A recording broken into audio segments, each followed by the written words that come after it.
Bonjour les troisièmes, donc une petite réponse aux questions que vous m'avez posées sur le Forms, cours à la campagne du coup. Donc il y a quelques questions que vous m'avez posées auxquelles je voudrais répondre sous forme d'une petite vidéo à propos de l'arithmétique. Donc la première chose, c'est les fractions irréductibles. Alors je vais vous montrer ça sur papier, je vais demander à mon caméraman de venir. Au niveau des fractions irréductibles, alors vous avez vu il y a longtemps qu'un nombre, on peut l'écrire sous forme de fraction. Donc par exemple ici on a représenté 1 demi, et en forme décimale c'est 0,5. Mais je peux le partager autrement, et puis donc je peux dire que c'est égal aussi à 2 quarts. Ou encore, si je le partage en 6, à 3 sur 6, 3 sixièmes. Tous ces nombres sont égaux, vaut la même chose.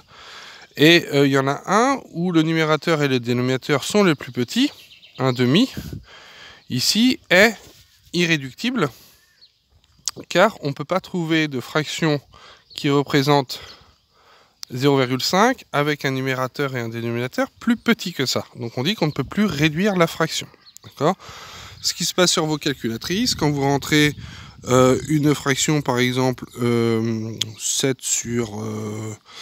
je ne vais pas prendre 7, je vais prendre plutôt 8 sur 52 par exemple. Et vous tapez sur Entrée, donc ça vous rentre la fraction simplifiée de 13e. D'accord ? Et ça, c'est la fraction irréductible. Ça, c'était la première chose. Deuxième chose, Ilham me demandait si on avait le droit d'utiliser la calculatrice pour décomposer les nombres, céder la calculatrice pour trouver des diviseurs ou décomposer les nombres. En fait, je ne vous l'ai pas dit tout de suite, mais il y a une touche sur la calculatrice qui permet d'avoir la décomposition en facteurs premiers de certains nombres, de tous les nombres.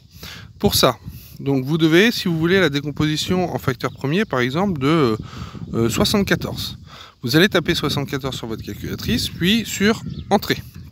Donc ça marque comme réponse forcément 74. Pour avoir la décomposition, vous allez taper sur la touche seconde, puis sur la touche ici, la barre de diviser qui permet de faire la division euclidienne. Au-dessus, il y a décomp de marquer. Alors c'est pas sur toutes les calculatrices, mais sur les Casio FX92, il y a. Vous faites ça, et là, ça marque directement la décomposition en facteur premier. 2 fois 37. 37, c'est un nombre premier. Des nombres qu'on a déjà vus, si je mets 24, et que je fais la décomposition, ça fait 2 puissance 3 fois 3. Donc 2 fois 2 fois 2 fois 3. Si je marque encore un dernier exemple, j'ai marqué 36. Voilà.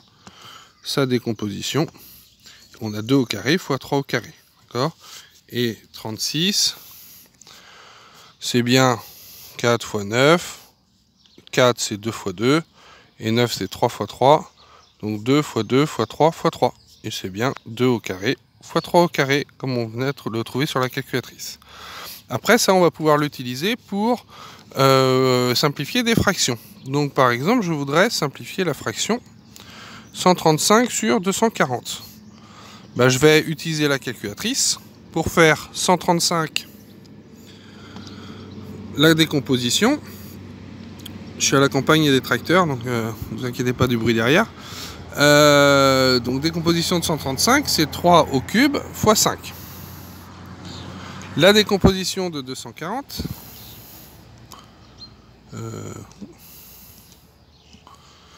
2 puissance 4 fois 3 fois 5.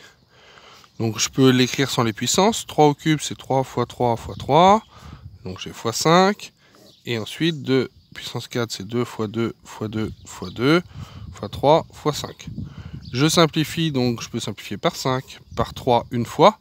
Et voilà. Je sais que je ne pourrais pas davantage simplifier vu que c'est des nombres premiers. On ne peut pas les diviser par autre chose que 1 ou eux-mêmes. Donc je ne peux pas décomposer davantage. Donc il me reste au numérateur 3 fois 3, 9. Et 2 fois 2 fois 2 fois 2 au dénominateur, 16. Donc là, j'ai obtenu la fraction irréductible de 135 sur 240. J'ai simplifié au maximum. Voilà. Pour les autres questions, il y en a qui me demandaient si les troisièmes allaient reprendre l'école. Je n'en sais absolument rien à l'heure actuelle. On verra ça fin mai. Donc on va continuer pendant quelques temps avec l'enseignement à distance. Et puis il y a aussi Marina qui avait des remarques qu'elle ne voyait pas comment formuler. Alors je ne sais pas de quelle remarque il s'agit, mais n'hésitez pas à m'envoyer un mail, même si c'est mal formulé, on peut essayer d'y répondre ou d'entendre la remarque. Voilà, je vous souhaite bon courage pour la suite et j'espère quand même à très bientôt.